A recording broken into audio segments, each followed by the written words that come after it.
स्वागत है दोस्तों आपका हमारे चैनल स्टडी अड्डा 24x7 में। आज हम आपके लिए लाए हैं कांग्रेस का सूरत अधिवेशन। पिछला वीडियो जो था आप लोगों ने देखा ही होगा, स्वदेशी आंदोलन के ऊपर था। हमारे जिन दोस्तों ने नहीं देखा है वो हमारे प्लेलिस्ट में जाकर इस वीडियो को देख सकते हैं। उससे क्या होगा, आपको जो हिस्ट्री में पढ़ा रहा हो समझने में आपको सहूलियत होगी। तो आज हम बात करेंगे सूरत अधिवेशन का, जहां आप देखते होंगे सूरत अधिवेशन से बहुत से कॉम्पिटिटिव एग्जाम में बहुत से प्रश्न पूछे जाते हैं। तो ये एक इम्पॉर्टेंट विषय है जिसे आज हम देखेंगे। तो आइए देखते हैं कांग्रेस का सूरत अधिवेशन। जैसा कि आप जानते हैं कि सूरत अधिवेशन जो है 1907 में सूरत में संपन्न होता है और इस अधिवेशन में कांग्रेस दो भागों में बट जाती है। बट इसका रीज़न क्या था, कारण क्या था, इसके ऊपर भी हम आज चर्चा करेंगे, ताकि अगर आपको इससे रिलेटेड कोई भी क्वेश्चन है, शॉर्ट क्वेश्चन है, लॉन्ग क्वेश्चन है, आप उसको लिख सकते हैं। तो सन 1905 में भारतीय राष्ट्रीय कांग्रेस का बनारस में अधिवेशन होता है। इस अधिवेशन की अध्यक्षता जो है गोपाल कृष्ण गोखले करते हैं। यहीं पे क्या होता है कि डिस्प्यूट जो है कांग्रेस में 1905 के इस अधिवेशन में देखने को मिलती है।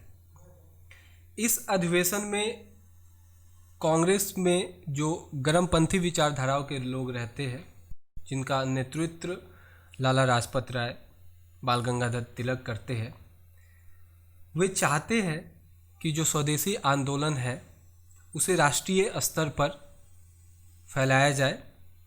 बट कांग्रेस के उदारपंथी लोग इसे बंगाल तक ही सीमित करके रखना चाहते हैं। यहाँ से विचारों का मतभेद जो है गर्मपंथी और नरमपंथी में शुरू होता है। कांग्रेस का 1906 का जो अधिवेशन होता है, कलकत्ता अधिवेशन, उसमें ये मतभेद और खुल के सामने आते हैं।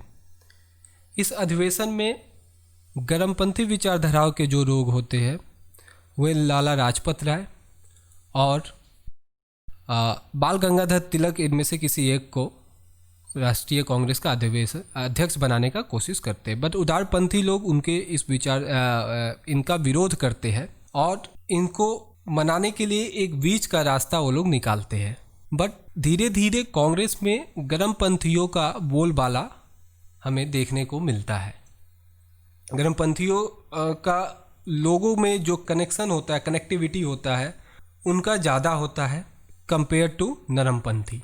तो इस अधिवेशन में जो विचारधारा का मतभेद है ये और ज़्यादा खुल के सामने आता है दोनों दलों में। और इसको बीच का रास्ता निकालने के लिए नरमपंथी क्या करते हैं, हमारे जो ग्रैंड ओल्ड मैन जिन्हें हम कहते हैं दादा भाई नौरोजी, उन्हें लेकर आते हैं। और उन्हें लेकर आने से क्या होता है कि उनका सब सम्मान करते हैं और उनको अध्यक्ष बना दिया जाता है। दादा भाई नौरोजी के आने से जो गर्मपंथी विचारधारा के जो लोग नेता रहते हैं वो उनका विरोध नहीं कर पाते हैं और इस तरह एक बीच का रास्ता निकाला जाता है। और 1906 के इसमें ही कांग्रेस जो है स्वराज को अपनाती है। स्वराज की जो मांग है गर्मपंथियों को, उससे अपनी सहमति व्यक्त करती है। अब 1907 में सूरत में अधिवेशन होता है। इस अधिवेशन जो है कि अध्यक्षता रासबिहारी घोष करते हैं। बट यहाँ पे अध्यक्ष पद के लिए फिर से एक बार कि इसके अध्यक्ष कौन होंगे, कौन बनेंगे, विचारधाराओं का मतभेद फिर खुल के सामने आता है। गर्मपंथी फिर से लाला लाजपत राय और बाल गंगाधर तिलक को अध्यक्ष बनाना चाहते हैं। बट नरमपंथी इनके विचारों से सहमत नहीं होते हैं और वो देखते हैं कि अगर गर्मपंथियों के विचारधारा से अगर ब्रिटिश सरकार के खिलाफ लोहा लिया जाए तो ये कांग्रेस के हित में नहीं होगा। जबकि गर्मपंथी धर्म के जो होते हैं वो याचना का जो नरमपंथियों का एक रास्ता होता है उसका विरोध करते हैं। यहाँ पे मतभेद काफ़ी खुल के सामने आते हैं, दोनों दलों में मारपीट तक का नौबत चला आता है। और इसी बीच कहा जाता है कि एक उड़ता हुआ चप्पल रासबिहारी वो घोष के पास आकर गिरता है। यहाँ से जो होता है दोनों दलों में मतभेद जो है खुल के और बहुत ही ऊंचे लेवल पे आ जाता है। यहाँ पे ही कांग्रेस दो भागों में विभक्त हो जाती है और एक धरा जो है गरम दल के नाम से बनता है और एक नरम दल के नाम से बनता है। दो धरों में एक्चुअली कांग्रेस जो है विभाजित हो जाती है। गरम दल का नेतृत्व जो है बाल लाल पाल करते हैं और नरम दल का नेतृत्व गोपाल कृष्ण गोखले करते हैं। जब इस घटना का सभी लोग जो है कांग्रेस के दो भागों में जो विभक्त होती है, दो दल अलग दो लोग दो भागों में बंटते हैं, तो सभी लोग इसे व्यतीत होते हैं। एनी बेसेंट ने इस पे कहा था कि सूरत की घटना कांग्रेस के इतिहास में सबसे अधिक दुखद घटना है। सूरत विभाजन के बाद जैसे कि मैंने बताया, इसका जो नेतृत्व है बाल लाल पाल करते हैं और नरम दल का नेतृत्व गोपाल कृष्ण गोखले करते हैं। उस समय स्वदेशी आंदोलन बंग भंग का आंदोलन जोर शोरों से चलता है और इस आंदोलन को दबाने के लिए, इस आंदोलन में को कमज़ोर करने के लिए बाल गंगाधर तिलक को अंग्रेज़ों द्वारा गिरफ्तार कर मांडले जेल भेज दिया जाता है। और कुछ समय के लिए जो गर्मपंथियों का जो उग्रवादी आंदोलन जो है उनका कुछ समय के लिए ये कमज़ोर पड़ जाता है, क्योंकि नेतृत्व में एक कमी आ जाती है।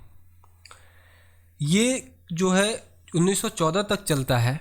1914 में बाल गंगाधर तिलक को रिहा किया जाता है और इस तरह हम एक बार देखते हैं कि 1916 में कांग्रेस का जो लखनऊ अधिवेशन होता है, इसमें पुनः दोनों दल की आपसी सहमति बनती है और इनका आपस में विलय हो जाता है। तो इस तरह अगर हम देखते हैं कि सूरत अधिवेशन जो है कांग्रेस में दो विचारधाराओं का विभाजन है। एक जो है जो अपने याचनाओं से या कहीं ना कहीं अंग्रेज़ों से एक याचना के भाव से आज़ादी लेने का बात करता है, तो एक जो है कहीं ना कहीं याचना के भाव ना रखते हुए अपनी जो आज़ादी है उसे छीन कर लेने का कोशिश करता है या उस आप बोलते विचार का समर्थन करता है। देखिए क्या क्या इंपॉर्टेंट क्वेश्चन आता है, आप लिख लीजिए। पहला जो आता है कि सूरत अधिवेशन कब हुआ था, तो 1907 में हुआ था। सेकंड क्वेश्चन आता है कि इस अधिवेशन में की अध्यक्षता किसने की थी, तो इस अधिवेशन की जो अध्यक्ष थे वो रासबिहारी बोस थे। तीसरा क्वेश्चन ये भी आता है कि किस अधिवेशन में या किस कांग्रेस अधिवेशन में कांग्रेस दो भागों में विभक्त हो गई, तो इसका आंसर फिर वही होगा 1907। फिफ्थ क्वेश्चन जो आप बोल सकते हैं जो आता है कि कांग्रेस का फिर कब दोनों दलों का आपस में विलय होता है, तो दोनों जो समुदाय होते हैं, दोनों जो दल होते हैं उनका विलय 1916 में कांग्रेस के लखनऊ अधिवेशन में होता है। फिर इसी समय एक क्वेश्चन और भी आता है कि उस समय बाल गंगाधर तिलक को गिरफ्तार कर किस जेल में भेजा जाता है, तो मांडले जेल है और ये जेल अभी कहाँ है, ये जेल है म्यांमार में, बर्मा में। तो इस तरह से जो है इंपॉर्टेंट क्वेश्चंस है जो आप डिफरेंट टाइप ऑफ अगर आप टेस्ट सीरीज सॉल्व करेंगे वहाँ पे देखने को मिलेगा। अलग अलग आप परीक्षाओं के पेपर सॉल्व करेंगे वहाँ पे ये क्वेश्चन बहुत रिपीट किया गया है। तो आशा करता हूँ कि आज का जो टॉपिक है आपको समझ में आया होगा, अच्छा लगा होगा। और दोस्तों अगर आपको हमारा टॉपिक अच्छा लगा, विषय आज का अच्छा लगा, तो हमारे इस चैनल को सब्सक्राइब, लाइक और शेयर करना ना भूलें। और हाँ, बेल बटन को दबाना ना भूलें। इस तरह आगे भी आपको हमारे वीडियो मिलते रहेंगे। इस सीरीज़ का नेक्स्ट वीडियो बहुत ही जल्द हम आपके सामने अपलोड करेंगे। धन्यवाद।